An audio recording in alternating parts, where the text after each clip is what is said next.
Abra a sua Bíblia no Evangelho segundo Mateus.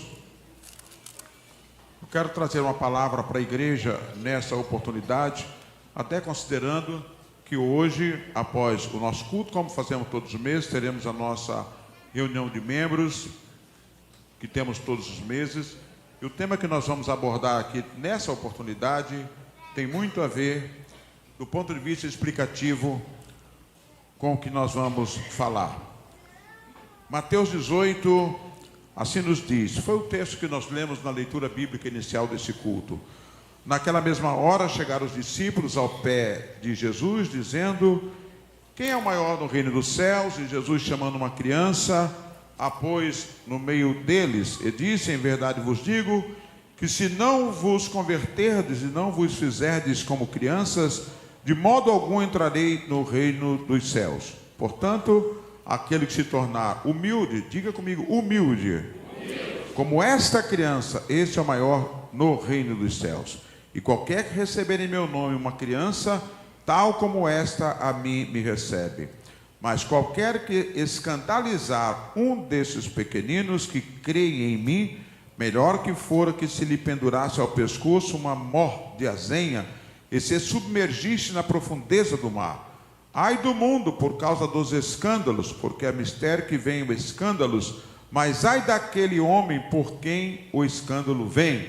Portanto, se a tua mão e o teu pé te escandalizar, corta-o e atira-o para longe de ti. Melhor te é entrar na vida coxo ou aleijado do que, tendo duas mãos ou dois pés, seres lançados no fogo do eterno. E se o teu olho te escandalizar, arranca-o e atira-o para longe de ti. Melhor te é entrar na vida com um só olho, que tendo dois olhos, seres lançados no fogo do inferno. Vede, não desprezeis algum desses pequeninos, porque eu vos digo que os seus anjos nos céus sempre veem a face de meu Pai que está nos céus. Porque o Filho do Homem veio salvar o que se havia perdido. Que vos parece, se algum homem tiver 100 ovelhas e uma delas se desgarrar, não irá, pois, pelos montes, deixando as 99 em busca da que se desgarrou? E se porventura a acha, em verdade vos digo, que maior prazer tem por aquela do que pelas 99 que se não desgarraram. Assim também, não é vontade de vosso Pai, que está nos céus, que um desses pequeninos se perca. Ora, se teu irmão pecar contra ti, vai e repreende-o entre ti e ele só. Se te ouvir, ganhaste a teu irmão. Mas se não te ouvir, leva ainda contigo um ou dois, para que pela boca de 2 ou 3 testemunhas toda palavra seja confirmada. Se não as escutar, dize-o à igreja. E se também não escutar a igreja, considera-o como um gentio e publicano. Em verdade vos digo que tudo o que ligardes na terra será ligado no céu, e tudo o que desligardes na terra será desligado no céu. Também vos digo que, se 2 de vós concordarem na terra acerca de qualquer coisa que pedirem, isso lhes será feito por meu Pai que está nos céus. Porque onde estiverem 2 ou 3 reunidos em meu nome, aí estou eu no meio deles. Então Pedro, aproximando-se dele, disse: Senhor, até quantas vezes pecará meu irmão contra mim, e eu lhe perdoarei? Até 7? Jesus lhe disse: não te digo que até 7, mas até 70 vezes 7. Quantos podem dizer amém? Amém. Meus irmãos, a primeira parte, o maior no reino dos céus, Jesus aqui, primeiro ele está dizendo muito claramente, é necessário humildade no reino de Deus. E quando ele coloca aqui uma criança no meio, e diz exatamente, quem não se tornar como essa criança, não tem parte comigo, não tem parte no reino. Essa fala é uma fala que norteia todo o restante. Em primeiro lugar, que nós precisamos entender que nós não podemos escandalizar. Mas agora, quando ele pega a criança dizendo que os adultos devem se tornar como aquela criança. Não é que você vai ser criança a vida inteira, é interiormente. no seu homem interior, na sua forma de ser. Seja como aquela criança. Você pode até ser velho, mas você pode ser idoso, você fica melhor assim, não é? Mas você tem que ter uma atitude de humildade, uma atitude de simplicidade. E a gente vai ver que o que nós vamos falar aqui na segunda parte, né, que fala sobre o perdão do pecado do irmão, é porque, irmão, quem não tiver essa humildade, não gosta quando é corrigido, não gosta de confessar, e esse é um tema excluído da igreja moderna. E agora, quando eu estou falando da igreja moderna, é a igreja como um todo. Leia as publicações, vá nas redes sociais, assista aos programas de rádio e de TV, e você vai ver que praticamente não se fala em disciplina e nem em correção. E eu até entendo, porque as pessoas, na verdade, hoje, elas estão procurando tudo aquilo que o Evangelho pode oferecer. E a gente corre um sério risco de nos tornarmos consumidores do Evangelho. Aqueles que vêm a um culto, não para cultuar, mas para receber. Tenho falado sempre isso aqui. Deus pode dar, e Deus tem dado. No ano passado, no dia 31, um dia exclusivo, praticamente 3 horas de culto, os irmãos contando testemunho aqui de bênçãos recebidas, e realmente coisa maravilhosa. Quase que 3 horas foi pouco aqui. Isso quer dizer que Deus faz. Agora a gente não está aqui só por aquilo que Ele pode fazer. Nós estamos aqui porque estamos servindo a Ele com alegria. Amém, meus irmãos? Outro sim, temas como esses são poucos pregados porque eles não dão ibope, não é? À medida que eu trago isso aqui para a igreja, como pastor da igreja, é minha responsabilidade trazer esse tema. E eu digo aos pastores que estão no setor, nas congregações, que façam isso com muita graça, com muito carinho, com muito amor, mas não deixe de pregar essas realidades, porque isso faz o povo se desviar. O que está acontecendo hoje? Quando nós temos uma reunião de tratativa de membros, você acredita que tem gente hoje já dizendo que isso é invenção de homem, que Jesus não falou? Vou provar para você que não é invenção de homem, é a Bíblia. É que a Bíblia está sendo esquecida. A gente está pregando tudo aquilo que Jesus pode oferecer. E outra coisa, por falta de se pregar isso nos púlpitos, muitas igrejas não têm mais culto de doutrina, ou culto de exortação, ou de ensino, dê o nome que quiser, não é? E aí não vai se pregar isso aqui domingo. Também tem crente que só vai na igreja dia de domingo, não é? Por outro lado, não frequenta a escola bíblica dominical. Esse tema que a gente está falando aqui, há poucos dias foi tema da lição bíblica da escola bíblica dominical. Quem vem para a escola bíblica dominical sabe disso. Mas é importante a gente falar também, porque há irmãos que não vêm na escola bíblica dominical, e outros sim. Alguns vêm e procuram contender com o professor. E está errado, porque eles acham que isso é invenção humana. Não é. Olha o que o Senhor fala aqui exatamente, no versículo 15. Ora, se teu irmão pecar contra ti, vai e repreende-o entre ti e ele só. Se te ouvir, ganhaste o teu irmão. Repita comigo. Se te ouvir, ganhaste o teu irmão. Irmão, essa fala é de Jesus. Quem tem a Bíblia, que as palavras de Jesus é em vermelho, você vai ver que está em vermelho aí. Foi Jesus que falou isso, não é? Olha, você vai e fala com ele. Aquela tese que ninguém tem nada a ver com a minha vida, já caiu. Aqui já caiu. Se você é crente, se você é membro do corpo de Cristo, se você escandalizou o corpo, se você fez o que era errado, todo o corpo tem a ver. Diga comigo, todo o corpo tem a ver. Deixa eu fazer uma pergunta para você. Se o seu pé amanhecer doendo ou com calo, você tira ele, deixa em casa e vai para a rua sozinho? Não, né?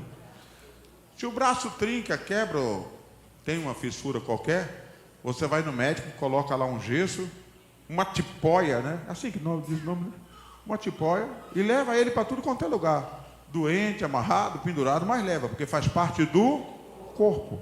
Se você vê, como é que eu vejo um irmão errado, não é? E aí surge aquela ideia, não vou falar nada porque o irmão não vai gostar. E eu até entendo isso. Porque é assim, né? Fica todo mundo, você não tem nada a ver, você não tem nada a ver, você não tem nada a ver, daqui a pouco o outro já fica, vou arrumar encrenca não. Não é capaz que eu vou apanhar, mas porque o outro, a lei, primeiro já está errando. E depois não tem humildade suficiente para reconhecer que está errado. Mas é a Bíblia que está falando, diga comigo, é a Bíblia. Com todo carinho eu vou falar assim, a Bíblia não vai dizer não, já disse. Está dito. Diga comigo, está escrito. Se o teu irmão pecar contra ti, vai e repreende-o entre tu e ele só. Se te ouvir, ganhaste o teu irmão. Mas se não te ouvir, leva ainda contigo um ou dois, para que pela boca de duas ou três testemunhas, toda a palavra seja confirmada. Estou tentando ajeitar, mas não está entendendo. Leva mais um, leva mais dois. Meu irmão, está errado isso, não é? Meu querido, deixa eu falar uma coisa para você. Nós somos um corpo. Quando um se alegra, todos se alegram. Quando um fica doente, o corpo todo fica doente, não é? Quando você está com dor de cabeça, você deixa de ir numa festa, você aborta projetos importantíssimos. Sabe por quê? Porque você está com dor de cabeça. Não é o pé, não é a mão, é a cabeça, mas todo o corpo sofre. Sim ou não? Sim. Você quer ver uma coisa mais simples? Diga comigo, cisco no olho. Você está numa festa, tirando foto, filmando, daqui a pouco passa um negócio, entra um cisco no olho. Você começa a passar a mão no olho, começa a chorar, você tem que sair, lavar o rosto, até tirar aquele cisco que prejudica o corpo inteiro. Não, vou levar só o olho. Chama o diácono, leva o olho lá para lavar e tal, porque eu não quero sair do culto. Não, vai o corpo todo. Assim é o corpo de Cristo. Quando alguém está errando, quando alguém está saindo fora dos princípios, quando alguém está desobedecendo, quando alguém está saindo fora da palavra, o corpo todo sofre. Muitas vezes, meus irmãos, as pessoas que mais erram é o que exigem resultados da igreja. Eles querem muitas vezes chegar no culto e ver o poder de Deus, o fogo cair, né? Tem irmão que é assim, irmão. Ele erra lá fora, mas quando ele chega na igreja, Jesus, só falta dar cambalhota, não é? E ainda chama os outros de frio. Meu irmão, conserta a tua vida. Conserta a tua vida. Porque se não está acontecendo como deveria ser, é porque tem gente, porque tem furo na rede. Israel perdia a batalha por causa do pecado de um. Por causa de um que roubou uma capa, uma cunha de ouro, Israel perdeu uma guerra inteira até que fosse descoberta. Mas Deus hoje está nos corrigindo porque nos ama. Quantos podem louvar o nome do Senhor? Diga comigo, a correção é uma ordem bíblica. Isso não é coisa de homem. Não foi homem que inventou, foi Jesus. Como hoje não se prega sobre isso, quando alguém vê alguém ser corrigido ou ser disciplinado, começa a dizer que é coisa de... Isso não existe mais, isso foi invenção de homem. Não é coisa de homem, está na palavra de Deus. É que a gente está sendo, nós estamos sendo, como é que se diz, há um termo, seletivos na palavra. A gente quer pegar aquilo que nos agrada. A palavra tem coisa que nos agrada, mas a palavra tem coisa que nos faz, que ela joga contra o nosso ego, contra o nosso eu. Ela faz a gente entender que nós estamos errados e a gente tem que se consertar. Quando o irmão erra, é necessário conselho e correção. Repita comigo, quando o irmão erra, é necessário conselho e correção. Deixa eu falar um pouquinho mais sobre corpo. Quando a gente vai tomar a ceia, Jesus fez isso, pegou o pão e, diga, partiu. E deu um pedaço para cada um dos discípulos. Hoje, quando a gente toma ceia, pode ser milhares de pessoas. O pão é partido em milhares de pedacinhos para todo mundo tomar, para dar a ideia de corpo. Diga, corpo. O próprio Jesus fala assim, esse pão é o meu corpo, que é partido por vós. É o corpo de Cristo sendo repartido conosco, que somos o seu corpo. Simbolicamente, a gente está comendo o corpo de Cristo. Espiritualmente, quem está entendendo pode dizer amém? Amém? Então, o 18, ora, se teu irmão pecar contra ti, vai e repreende-o entre ti e ele só, e se te ouvir, ganhaste o teu irmão, mas se não te ouvir, leva ainda contigo um ou dois, para que pela boca de duas ou três testemunhas, toda palavra seja confirmada. Diga comigo, duas ou três testemunhas, toda palavra seja confirmada. Correção e incentivo a se agir direito é uma ordem bíblica. Repita comigo, correção é incentivo a se agir direito. Diga, é uma ordem bíblica. Não é cristão um modo de viver independente que divirja do corpo como um todo. Vou repetir, não é cristão, não é uma atitude cristã, uma vida independente que não tenha nada a ver com o corpo que você vive. Dê uma olhadinha em sua volta. Aqui está parte do corpo. Você não é sozinho. Quando Jesus morreu na cruz, morreu por todos nós. E quando mandou tomar a ceia, ele reuniu os seus discípulos. Prepara um lugar onde eu vou tomar a ceia com os meus discípulos. Aí sim, era o corpo, o colegiado.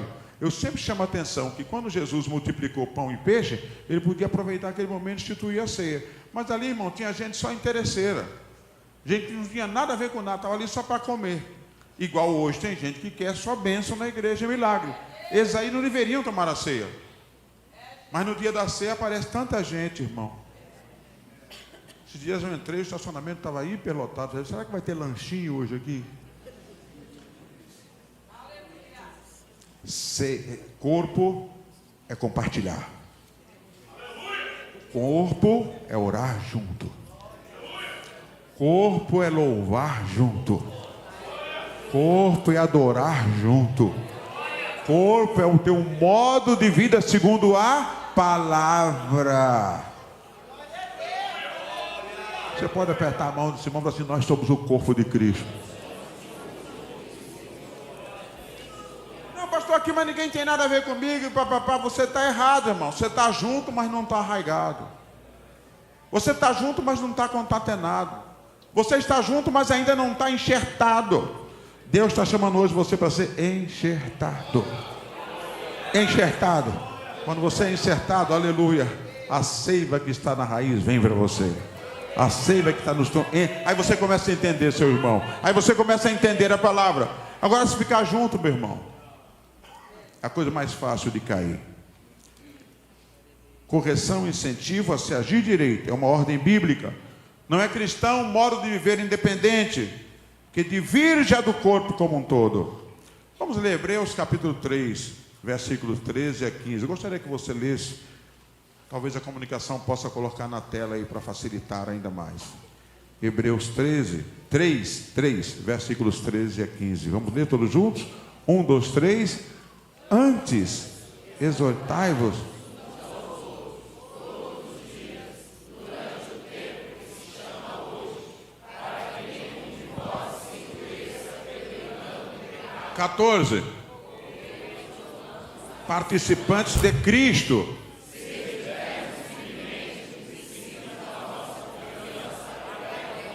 Enquanto se diz o vosso coração. Vamos fazer um negócio? Vamos ler de novo esse versículo, irmão. Está meio xoxo, não está? Agora há pouco vocês estavam cantando tão animado, um coral tão lindo. Vamos fazer um coral da palavra de Deus aqui? Pastor, dura essa palavra. Irmão, você vai ver, vai ficar docinha quando descer. Vamos lá? 1, 2, 3. Antes. Espera um pouquinho. Exortai-vos aos outros de vez em quando. No culto de ensino eu já nem vou, porque vai ter exortação. Um exortando o outro todos os dias. Repita. Todos os dias, vírgula. Seguindo. Durante o tempo que se chama, para que nenhum de vós, pelo engano do pecado. 14.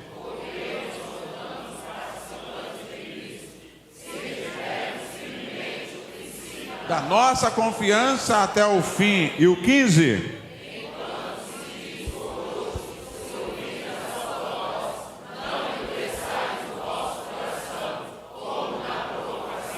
Se nós não incentivarmos um ao outro o que é correto, se nós não exortarmos um ao outro, se nós não aceitarmos a correção, o nosso coração se endurece. E a gente cai na tentação de cada um fazer o que quer. E onde é que fica o corpo? Ainda dentro da mesma linha. Vamos lá, Hebreus, capítulo 12, versículo 4 ao 11. O mesmo livro, Hebreus, capítulo 12, versículo 4 ao 11. Quem achou, diga amém. Amém. Vamos lá, todos juntos, 1, 2, 3. Ainda não resistisse.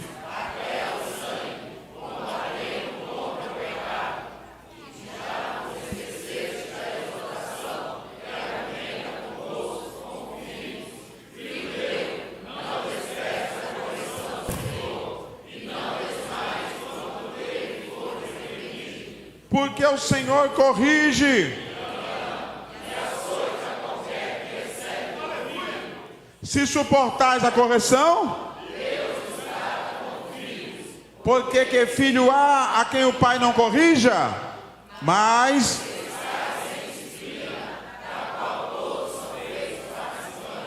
sois então bastardos e não filhos. O 9.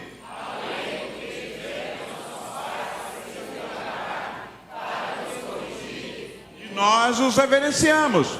Não nos sujeitaremos muito mais ao Pai dos Espíritos para vivermos. O 10.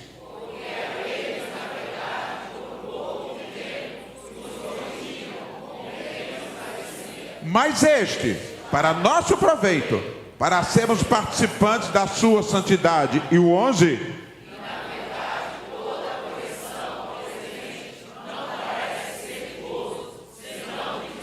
Mas depois, pacífico, nos exercitado por ela. Meu irmão, olha que coisa interessante. Então fala assim, não, vocês não resistiram até o sangue. Sabe o que é que ele está querendo dizer aqui? Vocês não tiveram ainda que ter ameaça de morte por causa do Evangelho. E vocês estão chateados porque são corrigidos. E se vocês tivessem que morrer por causa do Evangelho, é isso que está falando o escritor. Vocês não tiveram que resistir. Vocês não foram colocados em fogueira. Vocês não foram colocados na espada. Ninguém aqui foi crucificado. E estão achando ruim só por causa da correção?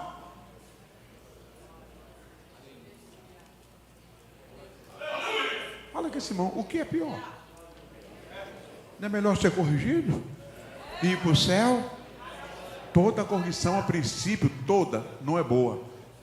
Irmão, até as criancinhas pequenininhas hoje já estão bravas. Não é verdade? Mas vai deixar de ensinar? Tem que ensinar. No reino de Deus é a mesma coisa. Tem que ouvir. Tem que ler. Está com dúvida? Leia na palavra. Não é? Vamos em frente, não é? Nosso tempo é muito pouco. E aqui, na sequência lá de Mateus 18, e se não escutar, diz a igreja. Repita comigo, e se não escutar, leva para a igreja. Quando a pessoa insiste em não escutar os conselhos individuais e também com testemunha, o próprio Jesus orienta a levar o caso à igreja. Nos dias de hoje, cabe ao pastor da igreja, ou ao quem lhe represente, e agora eu quero falar uma coisa aqui, que é a grande discussão dos tempos modernos que a gente vive. Porque cada igreja tem o seu sistema. Eu não estou aqui para falar de igreja de ninguém, mas eu quero falar da nossa. A nossa igreja, uma igreja com quase 90 anos, ela tem o seu sistema. Ah, pastor, mas lá... Irmão, presta atenção. Eu vou falar uma coisa aqui que os mais antigos vão entender. Muitas coisas evoluem com naturalidade, mas eu disse elas evoluem, diga evoluem. Não é? Já houve o tempo que quando o irmão errava e não queria se consertar, para que ele fosse disciplinado, se dizia na frente da igreja todos os detalhes do que aconteceu. E isso não acontece mais, porque tudo evoluiu. Nós vamos ter uma assembleia administrativa, ou temos todos os meses aqui, não é? E ainda que ninguém fale o que aconteceu com ninguém, não é? Mas pede perdão quem tem que pedir, nós oramos pela pessoa. Ainda assim, não há transmissão disso para que não haja problemas com a imagem das pessoas, porque é uma coisa interna do rebanho. Mas quem é do rebanho entende, concorda comigo? Pode dizer amém? Não é? Nós não temos problema, temos todos os meses a nossa reunião de membros. Agora, o que acontece é que as pessoas falam, mas lá, irmão, lá é lá, aqui é aqui. Aqui é aqui, lá é lá. Quem entende da glória a Deus? Porque a pessoa fica assim, pessoal, mas lá, irmão, se eu for ver lá, como é que eu vou fazer aqui? Porque tem lá e acolá, não sei o quê, papapá. Como é que eu vou copiar 1000? É melhor a gente ficar naquilo que a gente aprendeu. Amém? Diga 90 anos. Deu certinho. Vamos continuar. Até fico tentado a copiar, mas vou copiar quem? Irmão, a gente precisa entender que a igreja do Senhor Jesus, aquela que vai para o céu, é uma só em todo mundo, né? Eu gostaria de levar vocês todos lá no Paraguai. Chegar todos nós lá no Paraguai, é capaz que no Paraguai alguém vai escandalizar da gente, porque lá é o outro jeito de ser. E quando eu vou lá, eu sou paraguaio. Não é verdade? Sou paraguaio. Procuro entender eles. Não é verdade? Para vocês terem uma ideia da questão cultural, a Assembleia de Deus no Paraguai, do ponto de vista da tradição, dos usos e costumes, a igreja mais parecida aqui é a antiga Deus e Amor. Aí vocês já entenderam. Antiga Deus e Amor. E eles são firmes naquilo. E quando eu chego lá, o pastor falou assim: chegou o nosso pastor agora. Ele chama o nosso papai. E eu tenho que ser o pastor deles. E eu não posso envergonhá-los. Eu não posso escandalizá-los. Porque se eu falar para eles assim: olha, irmão, isso aqui não tem nada a ver, pode ser que daqui a uns dias eles tenham dificuldade com mais coisas. Então é melhor eles ficar na vocação que foi chamado. Porque eles estão crentes, batizados com o Espírito Santo, com fogo, falando em língua estranha, esperando Jesus voltar. Jesus está batizando, Jesus está curando, Jesus está salvando. Você está entendendo? É a igreja de Cristo. Agora, se eu tiver que copiar a igreja, eu pergunto: quem é que eu vou copiar?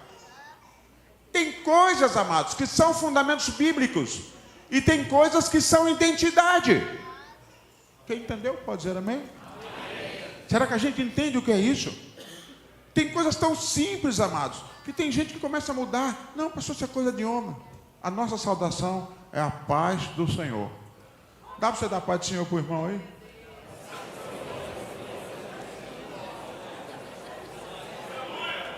Mas como é que pode um obreiro liga para o pastor da igreja e fala graça e paz? Pastor, o senhor está dizendo que está errado graça e paz? De jeito nenhum. A identidade deles é graça e paz. Outro é a paz de Deus. Vai ver lá se o camarada que fala a paz de Deus, se ele vai querer falar a paz do Senhor. Não, é a paz de Deus. Vá tentar colocar o graça e paz no que vai dar a paz do Senhor. Não vai dar graça e paz. Então a gente é a paz do Senhor.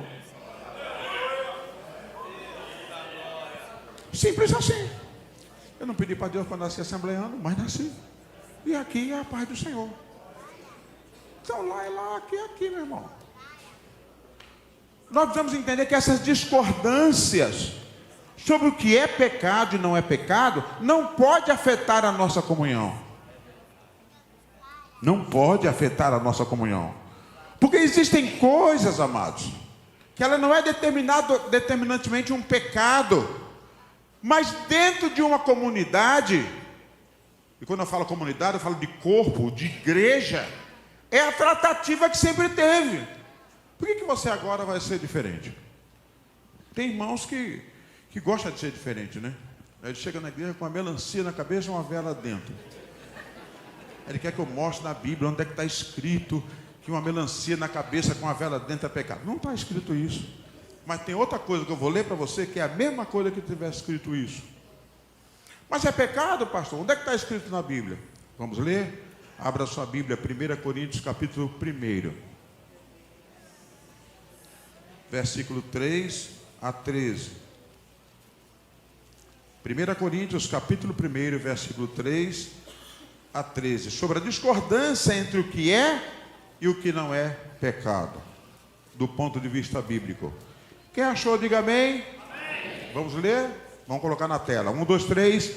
Mas, se alguém ama a Deus. 3, versículo 1, a partir do 3. Capítulo 1, versículo 3 a 13. É isso? Vamos ler então.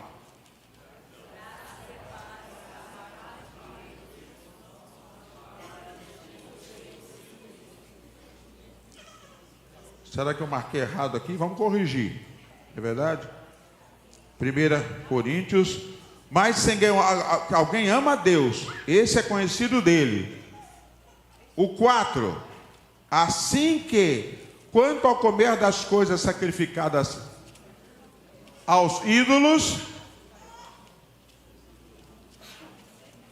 está errado o capítulo?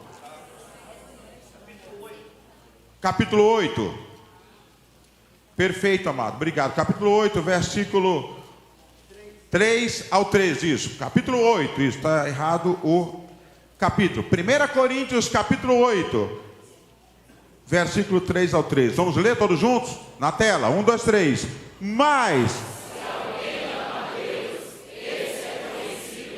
4.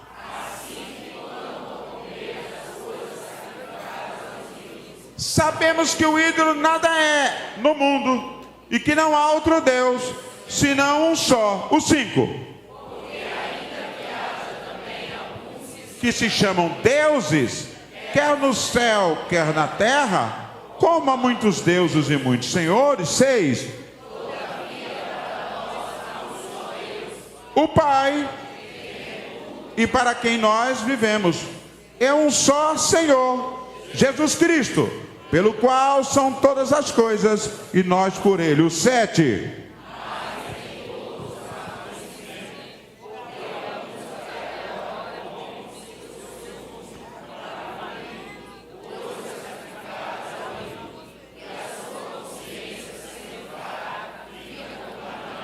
Deixe na tela. Olha, ele está dizendo assim: tem gente no nosso meio ainda que não consegue entender que não há outro Deus. Para nós não há outro ídolo. Para nós é só Deus, o Pai, o Filho e o Espírito Santo. Então, se dizem que foi sacrificado ao ídolo e eu comer, e a minha consciência tem fé suficiente e conhecimento para isso, não tem problema nenhum. Vamos lá ler o 8, todos juntos. O 8. Ora, porque se comemos, nada temos de mais, e se não comemos, nada nos falta. O 9.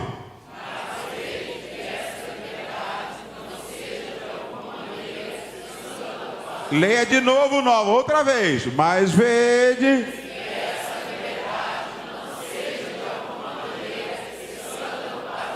E o 10.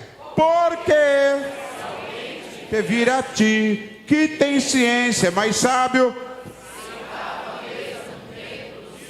não será a consciência do que é fraco, induzida a comer das coisas sacrificadas aos ídolos. O 11.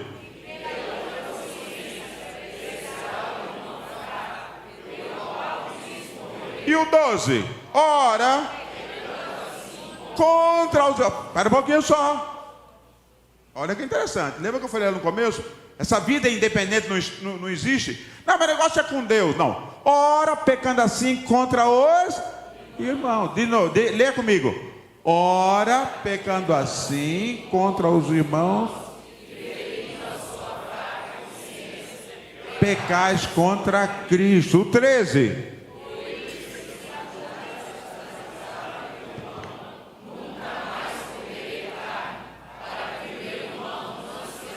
Quem entendeu, dá uma glória a Deus. Fala aqui, irmão. É difícil, irmão. Esse é um princípio. Não serve só para coisas sacrificadas aos ídolos. Quanto a comer carne, coisas sacrificadas e qualquer outra coisa. Olha, bom, eu vou dar um exemplo aqui. Essa melancia na cabeça, oca, com uma vela dentro. Eu venho para o culto, só tem eu aqui. E ninguém prestou atenção no culto, está todo mundo olhando. Como é que o pastor está maluco? Então a Bíblia já fala que eu estou pecando contra o meu. O que é que fala aí? Pecando contra o meu? E Paulo fala aqui: se pecou contra o irmão, pecou contra Cristo. Glória a Deus. Glória a Deus. Glória a Deus. Glória a Deus. Falar igual a Jesus. Dura esse discurso, né? Vocês não vão sair, não? Tem a palavra aqui: Senhor, para quem iremos nós? Se só Tu tem palavras de vida eterna. Aleluia! Aleluia! Mas pastor, como é que funciona esse negócio quando tem que disciplinar o irmão, excluir o irmão? É difícil falar isso. O irmão está sob disciplina, tal. Excluir o irmão. Vamos ler na Bíblia. O próprio Jesus orienta a disciplinar aquele que não quer se consertar. Às vezes, quando a gente tem uma disciplina desse tipo, não, pastor, isso é coisa do homem, Deus é amor, o evangelho é inclusivo, o evangelho não tira ninguém. O evangelho não tira ninguém, mas o evangelho não obriga ninguém a ficar aqui dentro. Quem quiser vir após mim, diga comigo, quem quiser. Tem gente que não quer. Se quiser, diga, se quiser. Negue-se a si mesmo. Tome a cada dia a sua cruz. Aleluia. e siga-me. Posso ouvir um glória a Deus aí?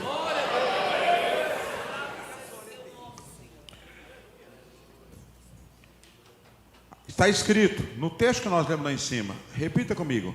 E se também, diga forte, e se também não escutar a igreja, considera-o como um gentil e publicano. Está escrito. Porque foi aconselhado por um, foi aconselhado por 2 ou 3, e ele insiste em contaminar o corpo. Não é a igreja que não quer, é ele que não quer. É ele que não quer. É ele que não quer. E a validação da disciplina, aí você pergunta, pastor, mas até que ponto essa disciplina tem validade diante de Deus? Diga comigo, a validação da disciplina diante de Deus. Em verdade vos digo, está escrito lá em cima, que tudo que ligados na terra, e tudo que desligados na terra, será desligado no céu. Também vos digo que se 2 de vós concordarem na terra acerca de qualquer coisa que pedirem, isso lhe será feito por meu Pai que está no céu. Porque onde estiverem 2 ou 3 reunidos em meu nome, aí eu estou no meio deles. Presta atenção. Quando a gente pede oração na igreja, a gente podia orar sozinho. Mas é porque a gente crê nessa palavra. Que se tiver 2 ou 3 reunidos orando, Jesus vai dar. A gente não crê isso? Agora, quando a igreja é disciplina, a pessoa não acredita. Os 2 ou 3 para Deus abençoar orando, a validade é a mesma de 2 ou 3 para disciplinar aquele que não quer fazer reto e decidiu que não quer fazer. Mas a pessoa hoje ele quer fazer errado, mas aqui é meu lugar. Irmão, não estou inventando, isso é Bíblia, a gente está lendo. Outra coisa, esse 2 ou 3, diga comigo, 2 ou 3. Tem gente que pensa que Deus só está no culto se tiver 3. Se ele estiver sozinho não dá, não é isso. Está falando aqui de concordância, diga comigo, concordância. Você vai ver que lá em cima, quando Jesus fala para chamar 2 ou 3 testemunhas, é para que tenha concordância, tenha prova. Vocês já repararam que o direito comum, os advogados sabem disso, ele vem da Bíblia. Né? Não basta uma prova, tem que ter mais 1, 2, 3, várias provas. Então, chamou 2, 3, não quer. Pastor, nós já falamos, mas ele não quer. Aí o pastor chama, pega um obreiro para falar. Então, meu irmão, você se conserta, ou então a gente não pode fazer nada. É você que quer sair, não somos nós que estamos tendo você. E diz aqui, se 2 ou 3 concordarem acerca de qualquer coisa, meu Pai vai fazer isso. Jesus está dizendo isso para provar que se for disciplinado pelo corpo, está disciplinado. Pastor, me disciplinaram lá, mas eu estou ligado com Deus. Não é isso que está falando. É dura essa palavra? Mas isso é palavra. Uma igreja ensinada, ela tem que pegar todas as áreas do Evangelho. Ela tem que pegar o que soma com a gente e o que nos lapida, o que nos limpa, o que nos exorta, o que nos faz nos crescer na fé. Quem está entendendo pode glorificar o nome do Senhor. A presença do Senhor Jesus é a validação que o Pai dá ao ato. Se dá pelas atitudes dos presentes e não pelo número de pessoas. Não é? Deus está presente, você está sozinho na sua casa orando, o Senhor está lá. Não é preciso ter 2 ou 3, não. Ele está dizendo concordância, termo de um assunto.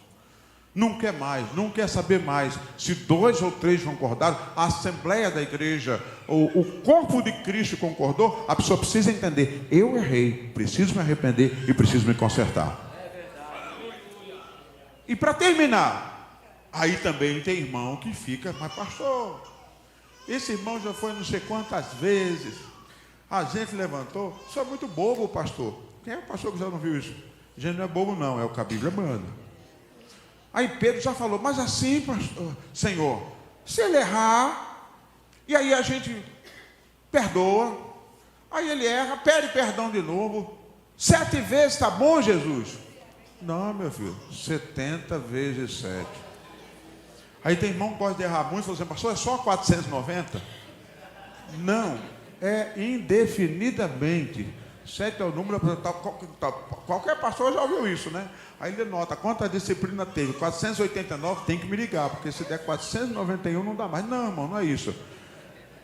Se arrependa do seu pecado. Se arrependa e deixa. A Bíblia diz que aquele que confessa e deixa, alcança de Deus misericórdia. Quantos podem louvar o nome do Senhor? Então a igreja está de braços abertos, mas a igreja não pode fazer de conta que não está vendo. A igreja não pode fazer de conta, deixar para lá. Eu já vou terminar, mas escute só, vou só citar, não precisa ler. Está escrito lá em Coríntios. A igreja de Corinto foi chamada a atenção, porque tinha um sujeito lá, meu irmão, camarada cara de pau. Diz a Bíblia que o apóstolo Paulo corrigiu a igreja, porque eles mantinham no meio deles tomando ceia, que, meu irmão, ele tinha um caso com a mulher do pai. Quando você vai ler o contexto, a gente entende, possivelmente o pai dele fosse casado outra vez, e ele tivesse um relacionamento amoroso, sexual, com a madrasta. O texto deixa claro, quando a gente vai ler lá, que ele era um cara poderoso. Não sei se o dízimo dele era forte, não sei se ele era muito amigo de todo mundo, e ninguém mexia com ele. Paulo fala assim: vocês são orgulhosos, jactanciosos, vocês estão errados, porque há um homem no meio de vocês, fazendo isso, e vocês não têm coragem de discipliná-lo. A igreja foi chamada a atenção, porque não tinha coragem de discipliná-lo. Isso quer dizer, meu irmão, que a Bíblia é muito clara. Mas o texto que nós lemos, a disciplina não vem para matar. A disciplina vem para corrigir. A disciplina vem para purificar o corpo. A disciplina vem para a pessoa mudar de rumo. Quem está entendendo, glorifica ao Senhor. Eu encerro aqui. Quando eu disse que há evoluções, nós temos que entender os nossos erros. Eu sou assembleiano. Eu era pequeno, quando alguém era disciplinado, ele tinha que ficar sem vir no culto alguns meses. E no dia que viesse, tinha que pedir para o pastor autorização. E todo mundo já sabia que era assim. Ele pedia autorização e ele tinha que vir no dia de domingo. E na hora do apelo, ele vinha como pecador na frente e levantar a mão. Aí ele passava a entrar no culto de oração, para depois correr o prazo para ele pedir perdão. Hoje, meu irmão, a gente fala assim, eu penso que a gente evoluiu. Eu falo assim, meu irmão, você está errado, de acordo com as normas nossas, você será disciplinado, mas agora eu quero ver você na igreja todo dia. Eu quero ver você orando. Eu quero ver você ouvindo a palavra de Deus, porque a palavra que limpa, a palavra que renova. É verdade, você não vai tomar ceia, não vai cantar, não vai pregar, mas vai estar aqui com a gente, orando, buscando fortaleza. É assim ou não é, irmão? Ninguém põe ninguém para fora da igreja, não. Mas tem que passar pela disciplina, tem que ser curado. Aleluia! Aleluia! Glória a Deus! Oh, glórias ao nome do Senhor. Aleluia! Quem já ficou hospitalizado aqui, levante a mão. Eu já fiquei. Quando a gente está hospitalizado, não está muito bom, a gente começa a lembrar de comida boa, né? Galinhada, churrasco. Aí chega, meu irmão, aquela sopa sem sal. Aquele bife insosso, né? O médico, você quer ficar bom? Coma, é isso aqui. Meu irmão, se você precisar confessar, confessa. Essa igreja não vai te abandonar. Aleluia. Essa igreja vai cuidar de você. Você pode ter um regime, você pode ter a disciplina. Agora, se você não quiser, meu irmão, aí não tem jeito. O quanto você queira. Você precisa entender que a gente vive num corpo. Aqui Cristo é a cabeça desse corpo. E a palavra é a nossa receita. A palavra é o nosso regimento. A palavra é que nos rege. A palavra é que nos conforta, nos consola, nos exorta e nos cura. Então a disciplina não é coisa de homem, a disciplina é bíblica. A disciplina é de Deus. A disciplina não é para matar, é para levantar, é para corrigir rumos na vida. Quem entendeu pode glorificar ao Senhor. Vamos ficar de pé.